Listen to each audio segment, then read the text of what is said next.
This is Talk is Sheep, the official podcast of the Wild Sheep Society of BC, brought to you by Sitka Gear. Come along as we bring conversations that matter to you into the high alpine. This episode is sponsored by our conservation partner, Precision Optics. Thank you Sitka Gear and Precision Optics for investing in healthy wildlife and sustainable ecosystems. Well, good morning, good evening. Oh my goodness. It feels like morning. Good evening, TJ, and welcome to the podcast. Great to have you on. I know you've been on before, and always a pleasure to speak with you. A pleasure to be here. Great talking with you guys again, too. Yeah, awesome. So lots going on in your world. I know you've had a busy winter, as I think all of us have, but I know you're no exception, and I think you got some trips on the books here too and stuff. So hoping to catch up on all that stuff.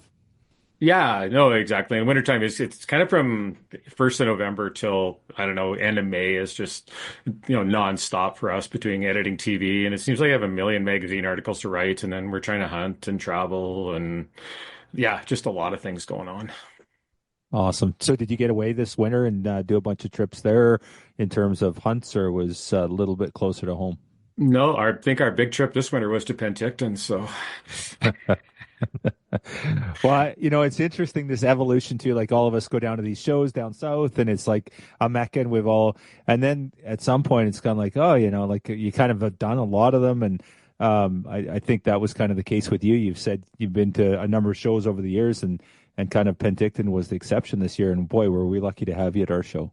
Oh, it was an honor to be there. I kind of walked into that show not knowing anything about it. I'd heard, some good reports, but didn't really know what. And first thing when I walked in that hall and just in the trade fair hall, it was unbelievable. Like the quality of booths you had there, and the people, and just, I don't know. It's neat to see. I think so many just young guys, and I think I can say that being an old guy, just so passionate about it. But probably 3/4 of the guys I talked to had never shot a sheep, but they were just so passionate about sheep hunting that it was pretty neat. Yeah, it's awesome, and it's a different type of show too. Like, there's the big shows down south, and we never will be compared to any of them, nor do we really want to be. They have a niche market that they fill, but we have it built in BC or built in Canada kind of thing, and really unique too. Like, we're not the big trade shows like in Ontario. You go out there and those shows are massive and they're awesome, but we're really, really hyper focused on the mountain aspect of it, and I think that's the cool part of what we're doing. Well, I think that was the cool part, just seeing it so focused on, mountain hunting, as you said, and just, people were so engaged in everything about mounting. I know Vanessa and I did a seminar there on optics, and I don't know how many people we had in that room. It was standing room only, and just some great questions after. And we popped in on a few of the other seminars in there, and like every one of them, like there was a packed house. And you guys ran a lot of seminars back to back, and to have that much engagement with them was really impressive to me. And then just to walk around that hall and see the quality of the gear that people were selling. I mean, I was there with Zeiss, of course, but there was just a lot of really high end product there. And talking to the vendors, I mean, they were selling. It was kind of neat working in the Zeiss booth, really, because everybody who came along, you're kind of like, oh, do you own any Zeiss product? And if you're at a typical trade show, it's like, no, I can't afford it. And everybody was there. Oh yeah, I've got this, I've got this, I've got this, and it was. You might say it's a small market, but it's a good market. Yeah, that's kind of the feedback we've got from our exhibitors too, is that it's, it's not, you're not going to have 25,000 people through there, but the people that you have through there, they're the mountain hunters, they're focused, and not to be, I don't know how to say this without getting in shit, but basically guys showing up with some money that they're going to spend it, right? Because a lot of those shows, there's just tire kickers that they're never going to buy anything anyway, right? So. Well, absolutely. And I think, it kind of goes back to, I keep saying this to everybody I talk to, and this is kind of what I'm preaching here for the next while, is just the importance of keeping general sheep tags available to hunters. Like I say, so many of the people that I talked to there had never hunted sheep, or had hunted sheep, but had never got one. But it was just that dream of hunting sheep over and over and again that kept them so engaged. I think not only, spending money, but also in wild sheep itself. And boy, I know you guys lost some of your bighorns recently here to draw, and they keep threatening us here in Alberta too that we're going to lose our bighorns. And it's been a fight I've been involved in for 15 years. I mean, I think it's really important to keep, some general opportunity for sheep hunters, or all of a sudden all those guys who kind of dream about one day killing a sheep, if they're never going to draw a tag, what's their incentive to be involved? Yeah, hallelujah, man. I love what you're preaching there, and I think it's important that we like we preserve our hunting heritage. Of course, that's critically important, but also the opportunity for everybody, the guide outfitting community, for resident hunters, and just really hyper focused on and being vigilant to maintain it, because everyone wants to take it away, right? Like it's a constant battle, and if we're not there, if somebody's not advocating for it, and I hate to say, we always have to say the caveat, as long as it's not a conservation concern. It goes without saying. We know that in this room, but there's people out there going, but. It's like, no, no, no. Like, there's lots of sheep on the mountain. And if we have a harvest issue, then yeah, absolutely, we're going to shut it down. But that's not what we're talking about here. No, absolutely. And I mean, I think ultimately having that many people involved is better for conservation than cutting that pool down to a couple hundred hunters every year. That's just, you have so many people working for conservation now, raising money, and the amount of on-ground projects you guys do in BC. Like, we're sure jealous out here in Alberta. We don't seem to get quite as much government support, I think, on some of the on-the-ground projects. But, all that goes to making better sheep habitat, which ultimately ends up with more sheep on the ground. Yeah, yeah. Well said. Awesome. So, okay, you came out now. Okay, my whole agenda getting you on the podcast was to set you up to make sure that you had to come back to Penticton next year and do another presentation. So, we were really, really lucky. Like, our lineup this year was incredible, like, of our speakers, and you were at the very top of the list there. TJ did a phenomenal job. I heard so much feedback. And the one thing I know about our community, there's so much respect for what you do, for all the things you stand for your hunting resume. It's impeccable and continues to throughout the years. And you've done such a great job of telling the story. To have you in our house to share some of that knowledge with those young sheep hunters is phenomenal. We're really, really grateful for that. So, with all that said, are you coming back? Can we get you back next year? Yeah. Or what is it going to take to get you back, I guess, is my question. No, in a heartbeat. It's like, Vanessa and I just had the greatest time. I mean, we didn't do many shows this winter. Just, we were so busy with other things and didn't have an opportunity. And we are kind of like, we're kind of missing it. And then all of a sudden the opportunity came up to Penticton, and holy man, like, it was amazing. Yeah, I'd be back in a minute. And I know some of the other people that I talked to from Alberta that were there for the first time as well were just blown away. Right on.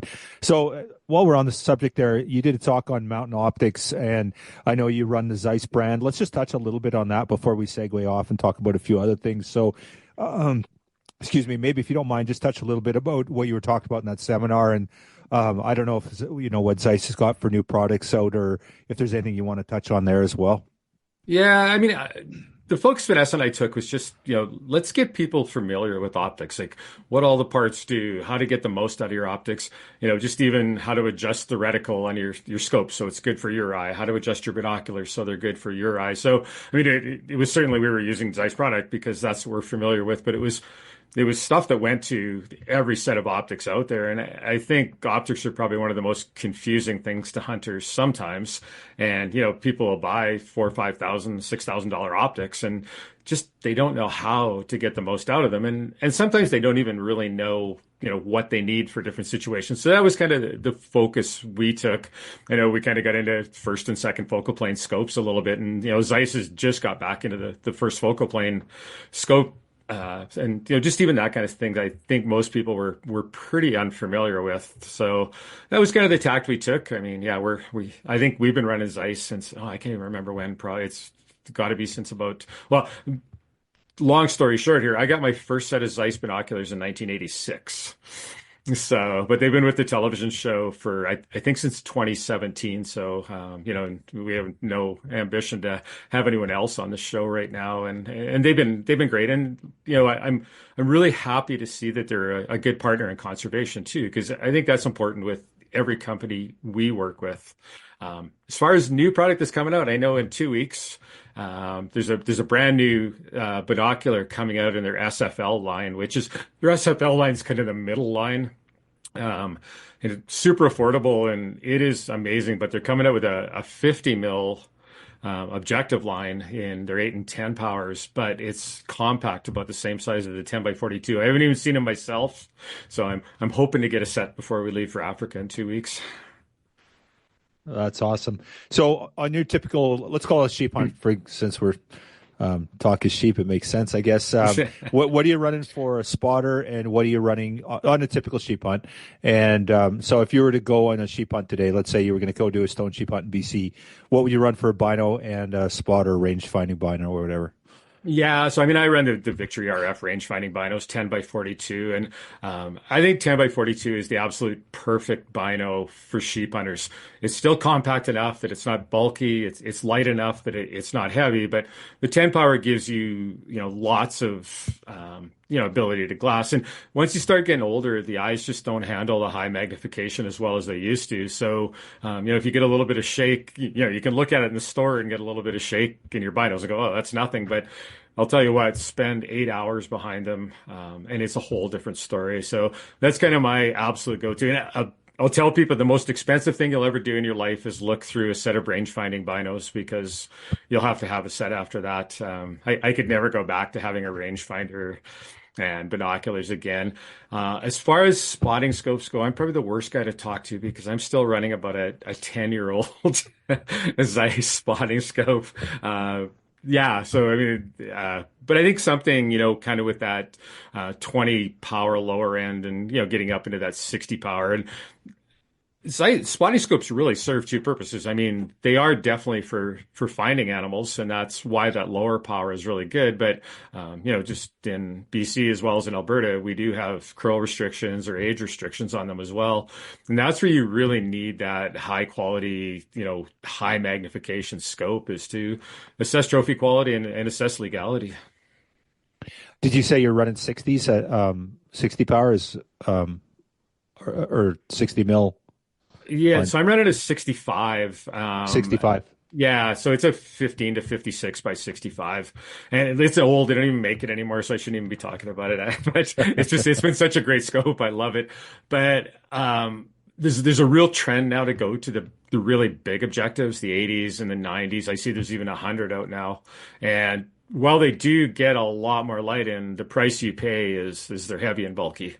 So, that's a decision I think that's pretty personal. I know the older I get, the happier I am when my pack's a little bit lighter and there's a little bit less in it. So that's kind of why I've stuck with the scope that I have.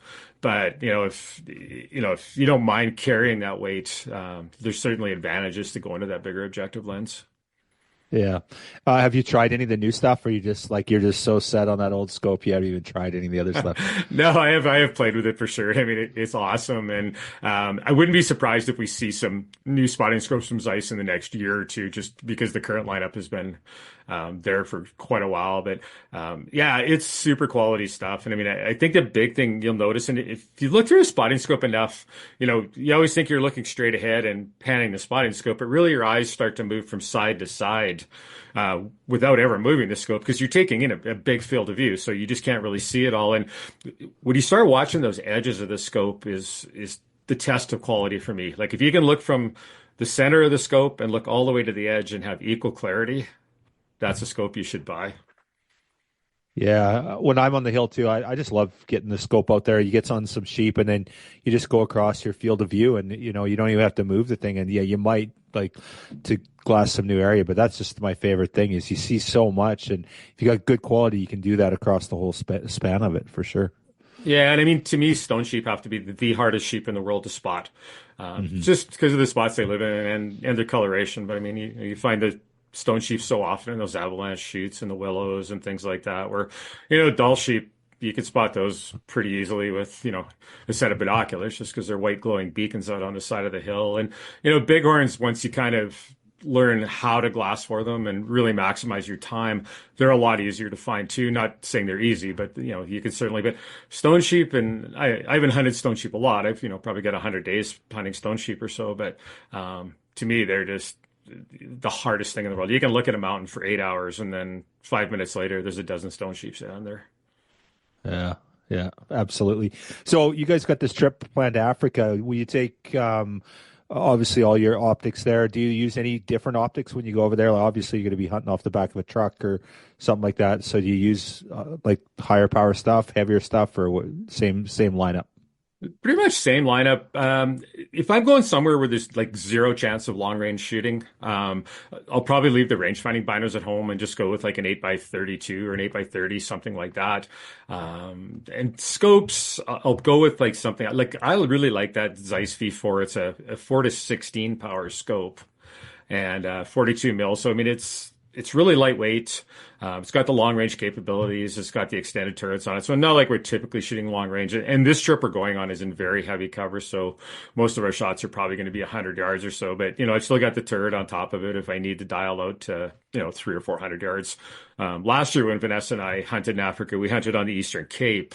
And the Eastern Cape is a very mountainous region. Like there's 8,000-foot mountains there. And, you're glassing with spotting scopes. It's a lot like elk hunting in the mountains or even sheep hunting in the mountains to some degree. And, we both took shots over 400 yards on that trip and only because we couldn't get any closer. So really depends where you're going. And, so I really like the compact binoculars. Like if I can, so I spoiled myself and bought a set of, the 8 by 32 Victories here a little while ago. And, that's kind of my go-to when it's heavy cover and we're not going to be doing any long range stuff. But like last year when we were in the Eastern Cape and there was a possibility I want a rangefinder and I want to know, even if my guide has one, I still want to know how far it is. And the other thing about rangefinders, I don't know a lot of people, if you haven't used them a lot, like if you've got a standalone rangefinder, you have to pull out, you'd hardly ever use it other than to range game. But I'm planning stocks all the time with my binos. Like, okay, if I can get to that rock, how far am I going to be? If I can get to this rock over here. And when I shot my desert sheep in Mexico, we spotted them from quite a few miles away. And it was just once we got up on the mountain, all the cover was about 8 feet high and there was just no way you could get a look at him. So, we were kind of going, okay, if we get to that opening, it's 400 yards but he's 1,000. So we know he's going to be 600. And to me, that's where the rangefinders like just pay for themselves almost more sometimes than knowing how far your target is planning those stocks. Yeah, it's just such a vital piece of kit. But I guess like hunting's changed so much over the last 20 years with the evolution of, long range shooting and a whole bunch of other stuff, right? There's so many things that are different now. And then just the reliability of like these range finding binos or range finders, they're just so bloody accurate now that there's so much you can do with them that you could never do 20 or 30 years ago, I guess. So. Well, I mean, the new binos are, I'm Bluetoothing to my phone with them. So it's telling me the temperature, the barometric pressure, everything else right off the binos themselves. Yeah, yeah, it's awesome. You said you run the V4. Is that what you'll run on a mountain, like your mountain hunts as well, typically? It is. I mean, we run the V6, probably more like in the foothills and the prairies. It's a really nice optic, but it's a little bigger. It's a little heavier. To me, that V4 is just kind of the perfect compromise of weight, great clarity in it. It tracks perfectly, when you're adjusting the turrets. And, I think they're about $1,500 now. So, it's a pretty reasonable scope for the quality you're getting. And Is then that a 40 mil scope or is it's it? a 40, yeah, it's a 42 mil scope. So they do Right. make a 50 as well on it, but I run the 42 mil, yeah. So the 4 to 16 is just it's got lots of high end magnification, when you need it for those longer shots, but still got that 4 power if you do find yourself in a position where you're shooting 20 or 30 yards. Yeah, that's always nice with bears in the mountains as well, too, right? So. What I've literally shot sheep from, I think my closest sheep was 32 yards all the way out to 600 plus. So you just never know where you're going to end up. Yeah, that's awesome. Have we had you on the podcast since you finished your FNAS, your slam? I I don't don't know. think we have. No, maybe not. No, Okay. Greg Greg's says no. given Yeah. us the Yeah. all-knowing nod of disapproval. Yeah, Um, so we should talk a little bit about that. Like that's such a huge achievement, and again, that's the thing that I think you get so much respect, TJ, is that you're not the guy that's going out and just dropping 100 grand here just to you've worked really hard over a number of years to achieve it, right? And I think you create that hope for young guys too, or young gals that want to get out there and kill sheep that maybe think they could never do it. I think it's an inspirational part of what you talk about. So that's a huge journey for you. How many years did it take you to get your I slam? did it pretty quickly. It was only 32 years. So, it's, yeah. So and it was just like you say. I mean, I obviously it was kind of funny. I came to Alberta on a vacation in 1985 and saw my first bighorn sheep I'd ever seen. And went home, packed my bags, and was living in Alberta in 1986 and took my first bighorn here in 88 and then just totally got hooked on the sheep bug after that. And kind of in the late 90s, like, a last minute cancellation stone sheep hunt came up and I think it was $5,000 at the time. And I hummed and hawed, and I just, there was a lot of money. And I said, I just can't do it. And so thought about it overnight. And then it was Darwin Watson and called him back the next day and said, when would I need to be there, Darwin? He goes, today. So jumped in the truck and drove and killed a gorgeous 11-year-old stone sheep on day 18 of a 14-day hunt. So it was, and kind of the same thing with my Dall sheep in 2000. Harold Grundy from Gaina River called me up kind of last minute again with a cancellation hunt, and it was a good deal, and so I kind of jumped on it, and like I never had the money or the ability to just go out and pay for 4 hunts like that. And then I've been applying for desert sheep for, I think, 27 or 28 years. And a good friend of mine, Jeff Eno, went to Mexico on a hunt with Rob Brown from Timber King and killed the prettiest desert sheep I've ever seen in my life, just bar none. I've seen, bigger scoring ones, but it was just the nicest looking sheep I'd ever seen. So kind of gave Jeff a call, and I really trust Jeff's judgment on, and I says, is this a real deal hunt? Because not all Mexican hunts are. And Jeff said, no, this is as legit as it gets. And, Rob's a good guy. So I gave Rob a call, and all of a sudden I was going desert sheep hunting in 4 months. So, but yeah, it was just a matter of taking advantage of it. And I'd been pretty lucky. I'd been on a few stone sheep hunts before I'd killed mine. I'd been on some Dall sheep hunts before I took mine. So I'd had the experience. And, if that's all I would have had in my life, I would have cherished it, because once you've hunted, the 4 sheep in each of their own terrains, they're so different. You hunt them so differently, and to hunt them with really knowledgeable people who know a lot about them, to me, that was way more of a trophy than, the 4 sheep I've taken. I mean, I cherish those, but just the time spent with those people and what I've learned about sheep hunting. And, I've been pretty blessed too. Like, I think I've been on 19 bighorn kills here in Alberta just with friends and things like that. And so I've kind of lived my life sheep hunting. I mean, we start probably mid-May and go till the end of October, either scouting or hunting. And it's hurt a lot of my other things that I could have been doing in life, and including living in a nice house. But yeah. Yeah, awesome. Where's Vanessa at in her sheep quest? What she got for sheep? So she's taken a bighorn and a Dall. And Okay. yeah, she's pretty happy with that. I mean, she's got no aspirations of doing a Fanaz, and she's taken a mountain goat, and she does have her Super 10 with GSCO, so she's kind of got that experience of getting all the different species.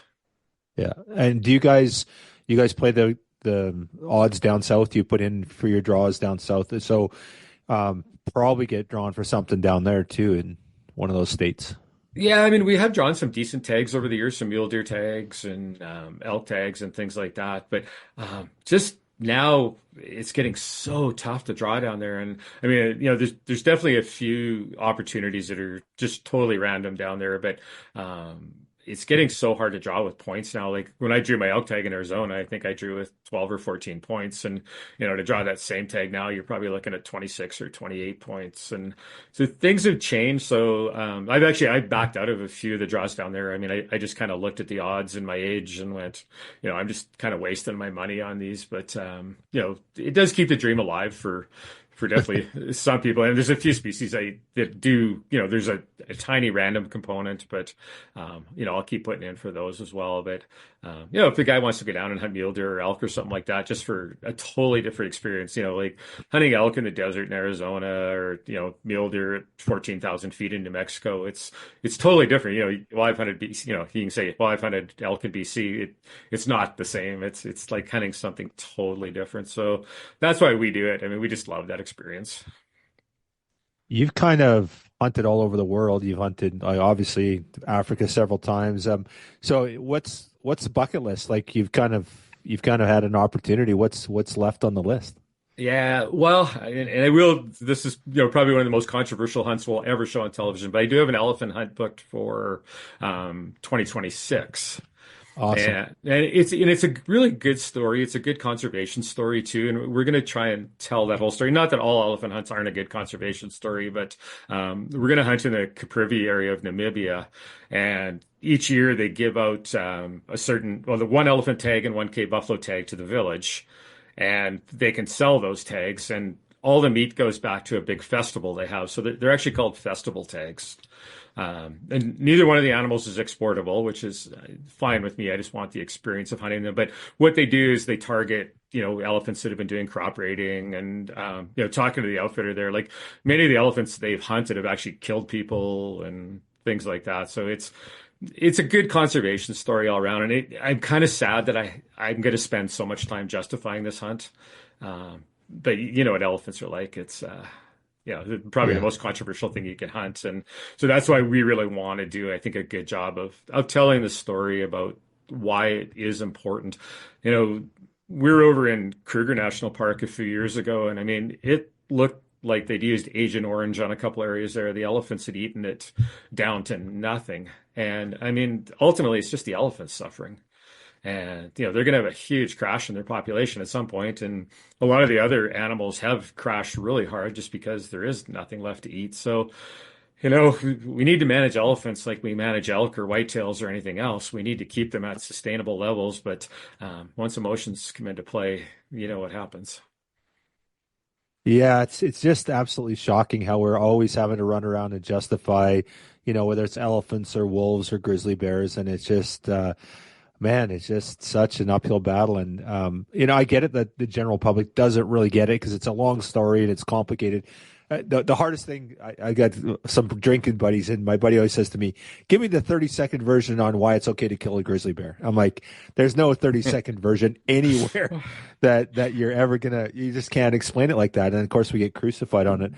But at the very least, if we can keep science in the equation, that's a great start. But even our governments are swaying on that in some cases, and it's just like holy dynamite. Yeah, no, it is really frustrating, and I don't know. I mean, I've been pretty blessed. Like I've hunted all six continents, and kind of got to look at game management in different parts of the world, and it does make you look at what we have differently. And I think in many ways it makes us appreciate what we have, but I don't think that we appreciate what we have enough sometimes because we've never lost it all. And Yeah. I think we're headed that direction with some species, which is sad. And then we will start to appreciate it, but we're pretty lucky, especially in North America. I mean, we can just allow animals on the landscape for intrinsic value. Like they don't need to have a monetary value. But most parts of the world, and especially Africa, I mean, if an animal does not have a monetary value there, it does not exist on the landscape. It's that simple. Hmm. Yeah. Yeah, and it's crazy that model does work good in Africa, right? It's a great, and we always revere science-based wildlife management. It's worked great here, but we look at other jurisdictions that it in Africa it's still working, and it's a totally different management model, right? Oh, totally. And I mean, kind of different places we've been. Like, we were in Mongolia in October hunting ibex and gazelle, and they've kind of got probably a similar model to here in some ways where those animals just do exist for intrinsic value, but they do bring a lot of money to people that especially a lot of those, and I didn't really understand how Mongolia worked or anything, but a lot of those nomads live very you know very tough lives, and just even the small amount of money, a few $1,000s that we bring into their lives changes some of their lives really. So but the animals don't really need to have a value to live there. For some reason, they just still have that such appreciation. And probably the big part of it is it's just such a lightly populated country that, it doesn't really matter if ibex are eating or gazelle are eating some of their grass. There's lots of grass where, in Africa, there's just too many people that have to be fed. And, if that kudu's eating grass that their sheep could be eating and that kudu's got no value, well, of course, the sheep are going to be in there. So it's kind of neat. Like, I think North America's got it the absolute best because, we're fairly affluent and, animals don't need to have a monetary value here for us to want them on the landscape to, Africa being the far other end of the scale. And, all the other continents kind of fit somewhere in the middle. even like New Zealand, such a bizarre place to hunt too, because like nothing's natural there. There's Hmm. kind of this uneasy relationship between hunters and conservationists or preservationists, whatever you want to call them. But like, what would be anti-hunters here don't want those animals on the landscape because they don't belong there. So hunters are kind of the best value for it. So it's a really weird dynamic there. And kind of once you get into it, and I know we got offered to do a couple of helicopter hunts over there, and we declined, but we did actually I did go film one. Where they go out, land, shoot them out of the helicopter, and go, and it's just not something we wanted to be involved in. But I wanted to go see it and understand it. And Hmm. at the end of the day, it was probably the most conservation hunt in that whole country. I mean, it was a cull. It was 100% a cull, and they just had a hunter paying for the helicopter time.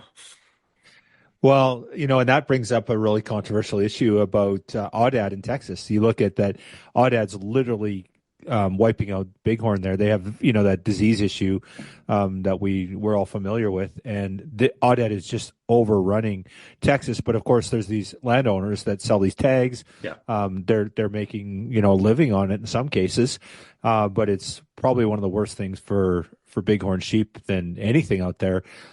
So really, like a widespread call would be fantastic for the bighorn sheep in the region, but it's all private land. A lot of these outfitters are private landowners that's how they're making their living.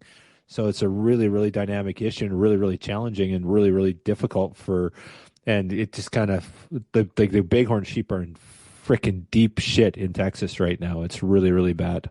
yeah, no, I understand that, and yeah, I mean, it is sad because the answer is obvious, but it's not easy. No, that's for sure. Yeah, and yeah, there's no quick and simple solution on that one, especially with private land and then the value that these aoudad have brought to a lot of these farms and stuff too. So these Yeah, ranches. So I mean, yeah, even look at the domestic sheep and the breaks in Montana, right? It's another, yeah, yeah. I mean, the answer is obvious. It's just not an easy solution, though. yeah, yeah, absolutely. Well, TJ, one of the things that I respect, yeah, I think a lot of people do too, is like obviously the hunting aspect of it, but the conservation aspect of it, and you're the guy that puts, I would say, your money where your mouth is, but your work ethic where your mouth is. You're always out there on the landscape doing so much, and I know Greg wanted to dive into a bunch of stuff on the great work that you're doing, certainly in Alberta on the conservation side of things. Yeah, no, we had a chance to talk in Penticton, and it's kind of outstanding what you're doing on the side that doesn't really get shown too often with the antelope. Yeah, so we're doing a project there, and I think the law. I don't even. It's my project, and I don't even know it's the pronghorn corridor enhancement project.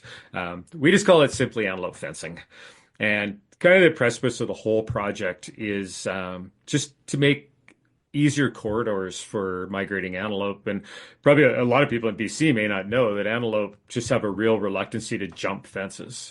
They can do it quite easily. And, we've seen in places like Wyoming where there are like a lot of barriers of page wire and stuff. They have adapted to jumping somewhat. But in Alberta, probably 99.9% of antelope will never jump a fence in their life. And so what they need to do is they need to crawl under. And they need about 16 inches wire height at the bottom to do that on. And a lot of the cattle fences that were built were, built lower than that.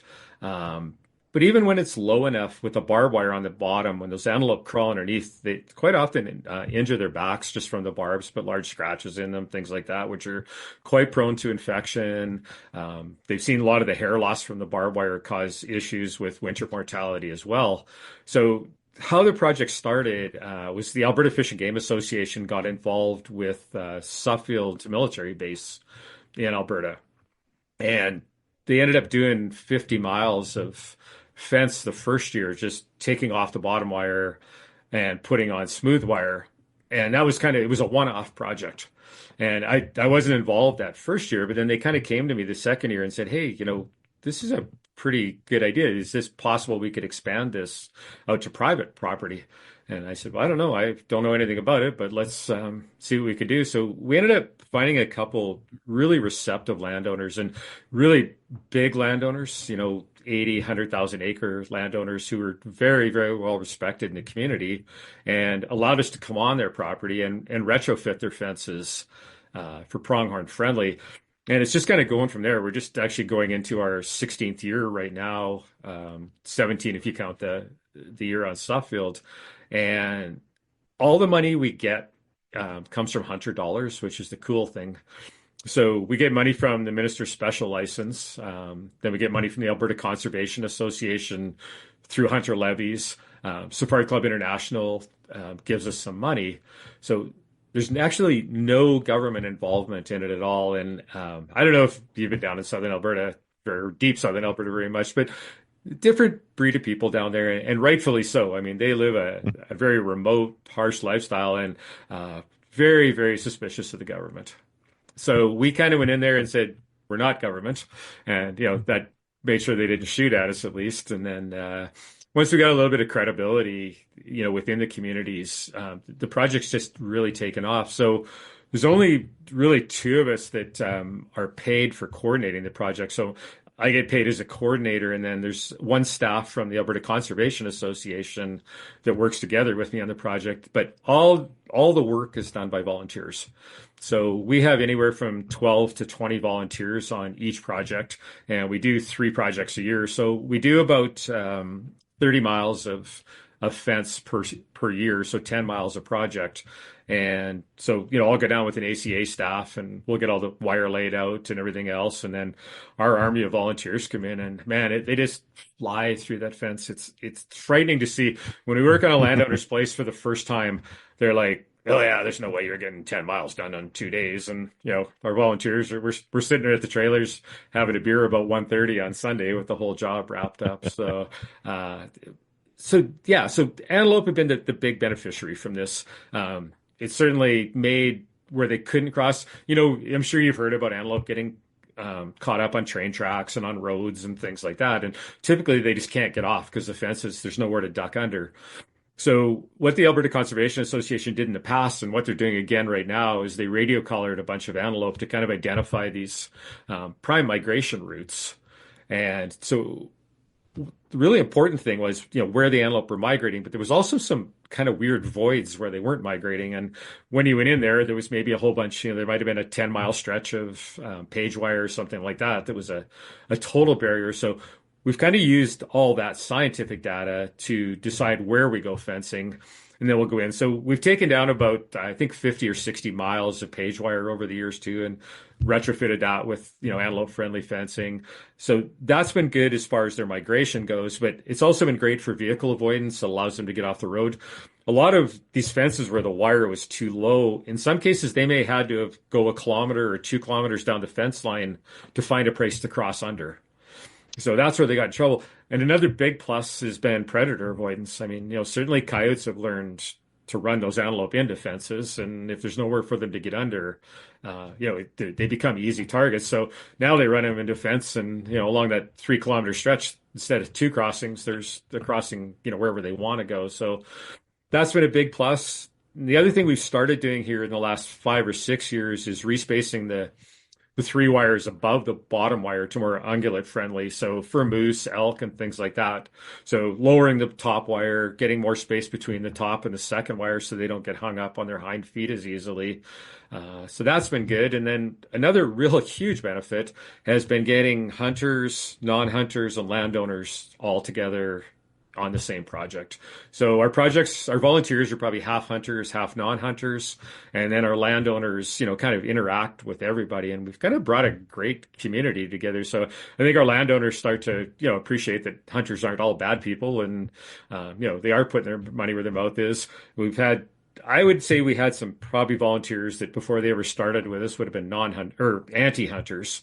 And I know by the time they sweat for 3 days out on the prairie with a bunch of hunters, they find a lot of common ground. So what started as a really simple project to make it easier for antelope to migrate is really morphed into something bigger. And now we're starting to see landowners build fences to those specifications. And believe it or not, we actually had to fight with the government on a lot of our lease land to get them to even build to pronghorn friendly standards. So that's been all the super good things out of it. And we had a very receptive minister before in Jason Nixon, and now with Todd Lowen.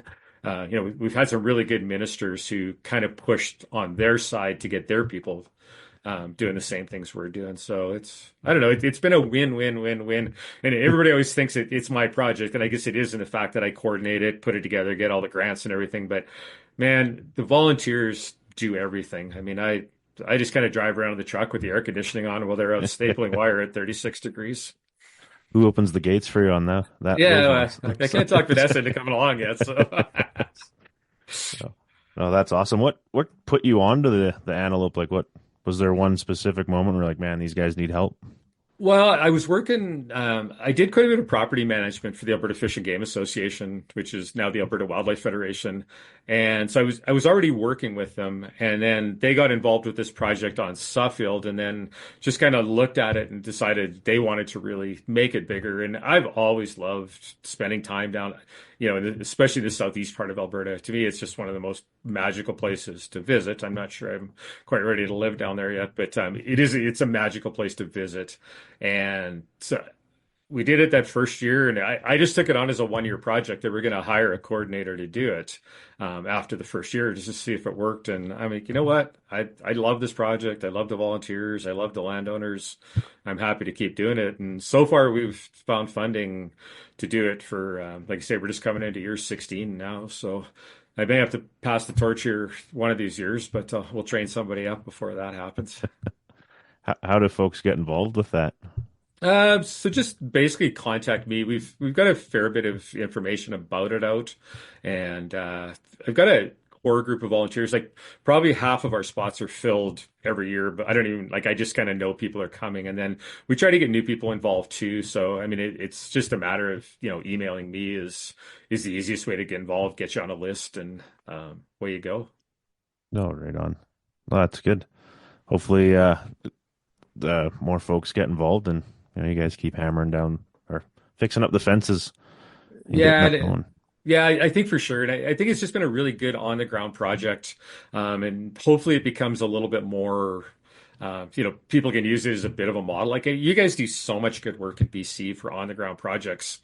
And you've got, with smaller scale and mechanical clearings and, even some burns and things like that. And our government's just been so reluctant to let us on the landscape. So I kind of look at projects like the Antelope Fencing Project as, a great example of how much good work volunteers can get done on the landscape. Yeah, we get to see it all too often as well, and it's great getting people involved, but the people up top need to be involved too. Like there's Well, I we mean, run into those issues quite often, as you yeah, guys do. well, especially with sheep, right? I mean, it's because they live on public or public land for the bulk of it, so it's you just can't go on and do work. We've been lucky with the antelope fencing, like we do a lot of it on private property, so we don't necessarily need the government's blessing on it. So it's that's made the project a lot easier than trying to do work in the mountains on public land for sure.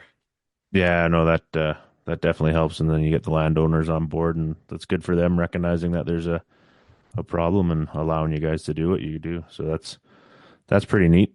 Yeah, and I mean, all of our landowners are super wildlife friendly. I mean, they're really happy just to have us. They all love pronghorn. There's, none of them dislike pronghorn, and they want to do whatever they can for them.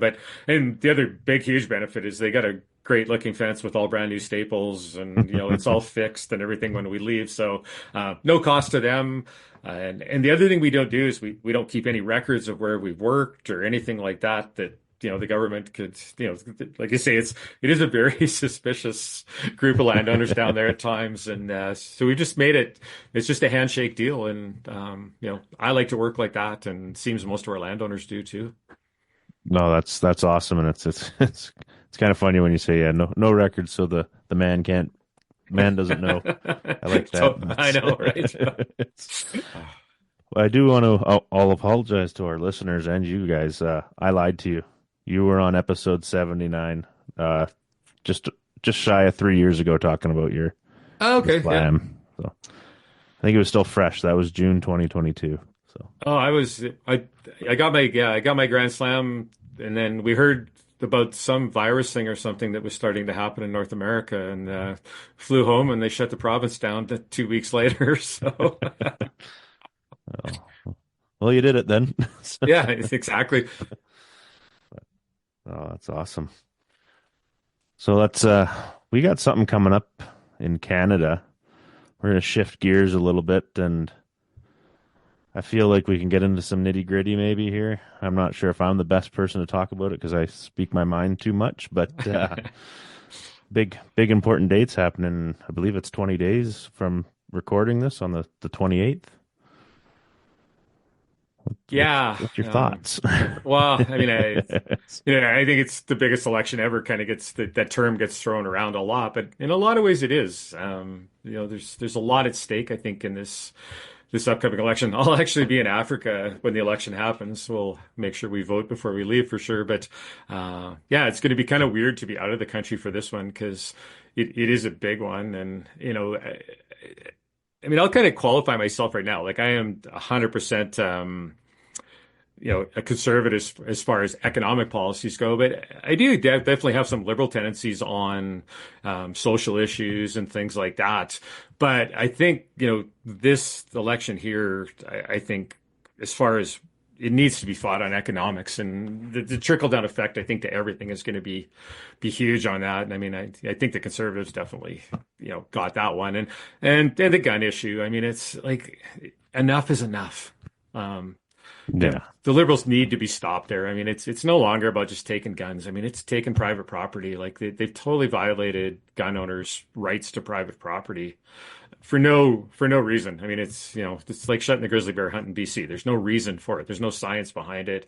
And the same as taking all these guns. And I think at some point, Canadians just need to say enough is enough on those kind of things. And we've gone through 9 years of probably the worst government I think this country has ever had.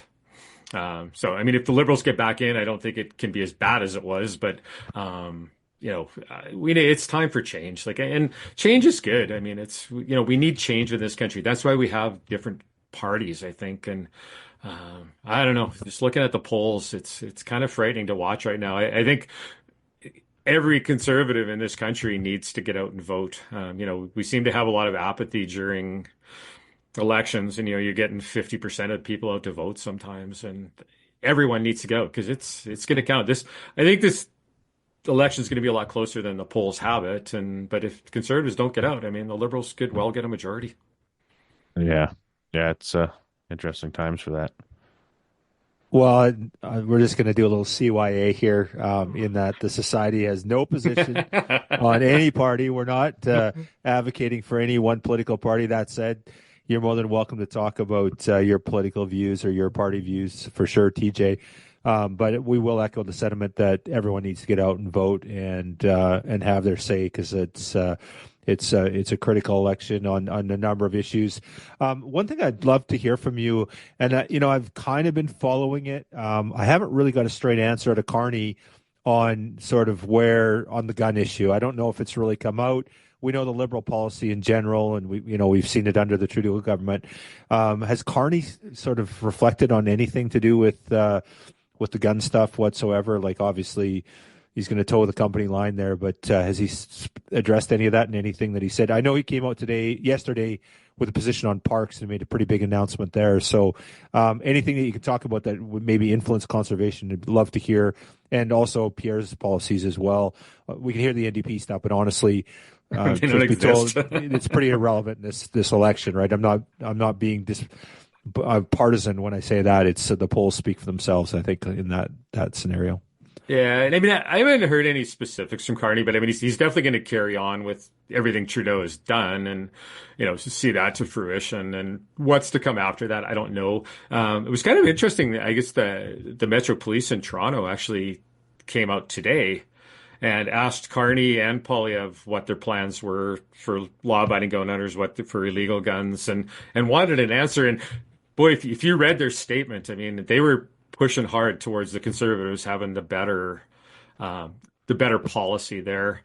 The Liberal parks, it's kind of one of those feel good, looks good things without a lot of substance in some cases, and in some cases it's just too much substance. You're going to eliminate a lot of users from the landscape, and I think a lot of users that probably have a better understanding of the landscape, a lot of users that put more time in. And I mean, I know when Blaine was at your banquet, Blake Hawkins, he talked about 30-30 coming, which, it's a scary thing. And I don't think you ever want to shut consumptive users out of the landscape. We put a lot of money back into conservation. We put a lot of time, a lot of effort back into conservation, and I think the Liberals have been somewhat cagey, and this is they've kind of played it as a First Nations, non-First Nations issue, and it isn't. We both use that landscape, and we can both use it collaboratively. And that's been proven like everywhere. And you guys have done great work in BC, working with the First Nations groups on a lot of projects. So there's no need to cut the licensed hunters out of these parks. It's just going to hurt in the long run. Once we start to forget about them, they do get forgotten. And that's when there's a lot of trouble. It's when they're, forefront of mind, I think that it's important. Well, to that point, I look at, you look at the U.S. and there's so many more people in the land base.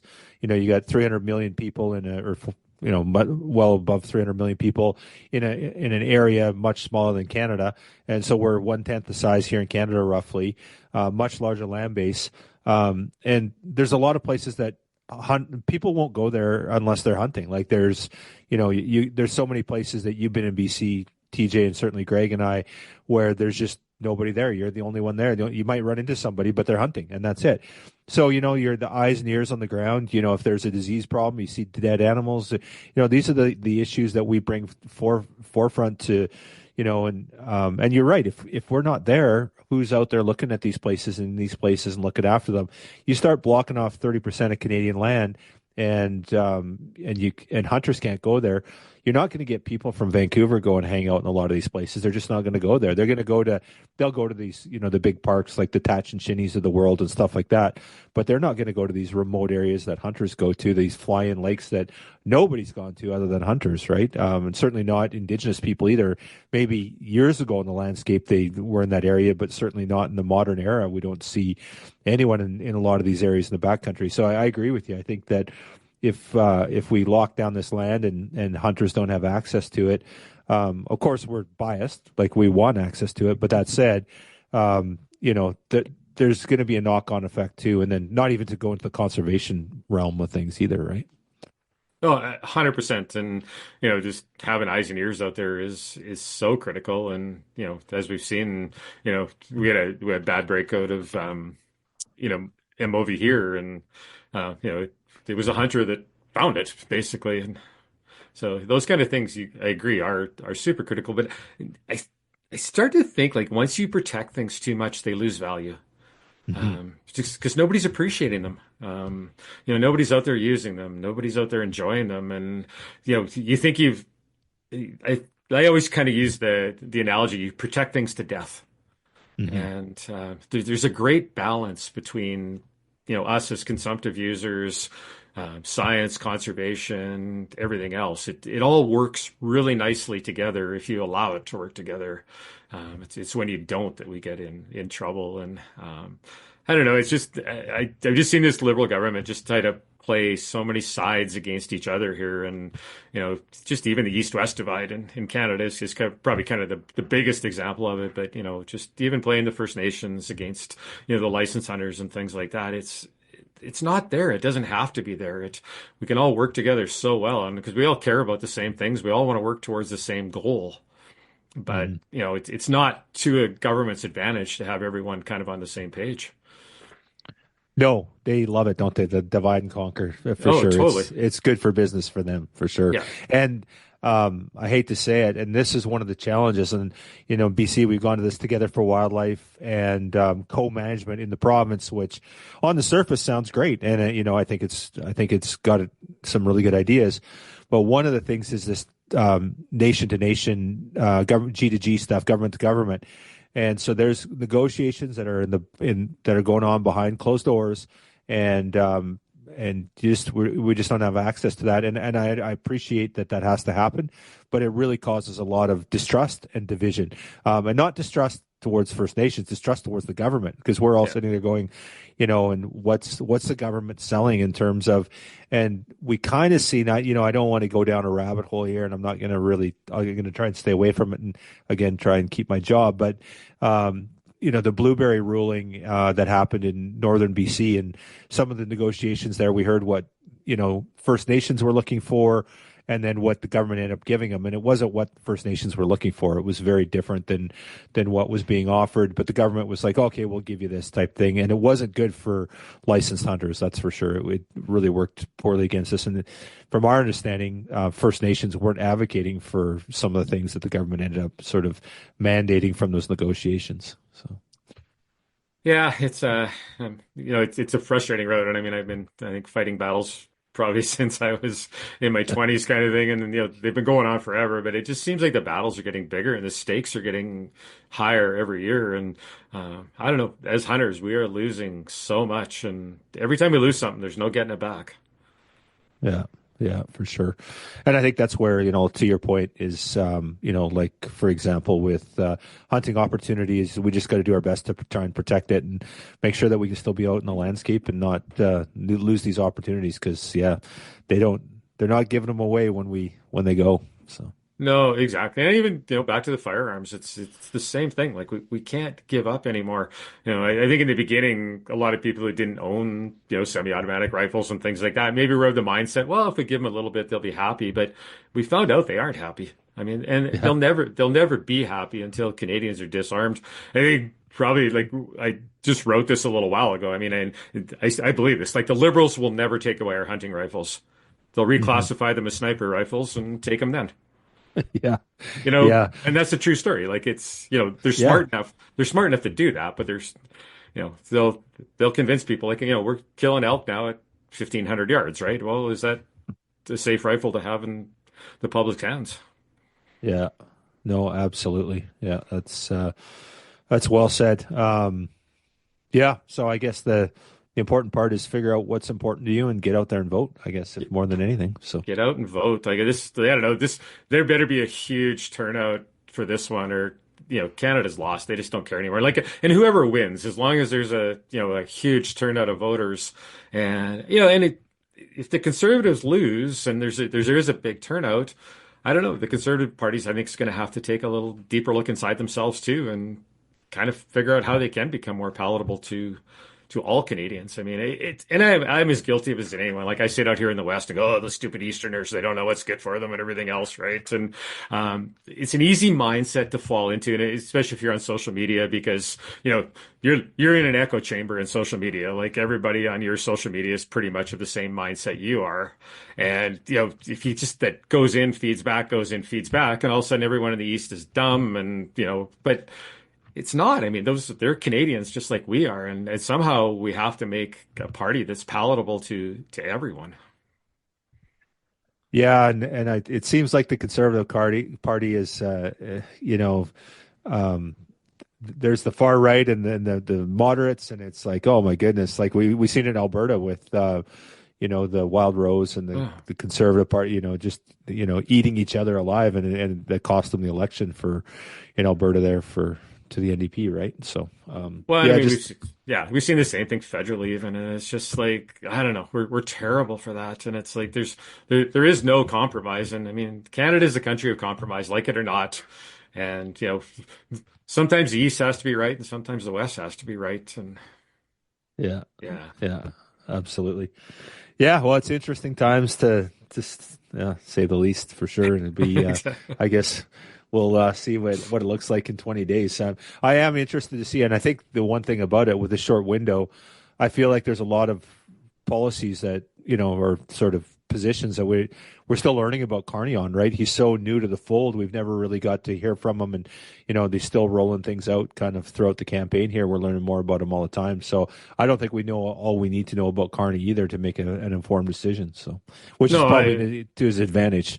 Oh, 100%. I agree with you there. And I mean, there is that slight distraction south of the border that's taken away from, I think, most people caring about policy even, which is sad. I mean, whatever's happening south of the border is going to work itself out at some point. But we're going to be stuck with whatever we vote for 4 years. And this election can't be about totally what's happening south of the border. I mean, certainly it's part of it, but like you say, I think a lot of the good policy, and I mean, I've been studying Poilievre's policy fairly closely, and there's a lot of really good, especially on the economic side, there's like a lot of really good stuff in there that I think Hmm. Canada needs right now. And like you say, a lot of Carney's stuff is you don't really know what his policy is.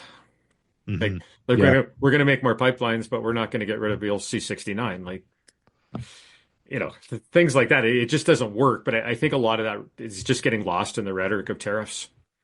Yeah.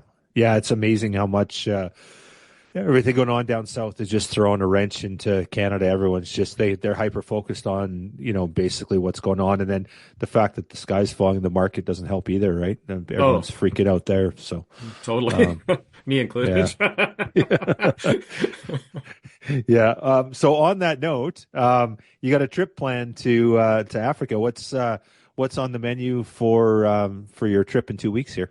So just a pretty basic plains game hunt. I don't know. Vanessa and I kind of treat Africa like Mexico. It's like kind of going to an all-inclusive where you can hunt. And that's the great thing about Africa. I mean, it is super affordable.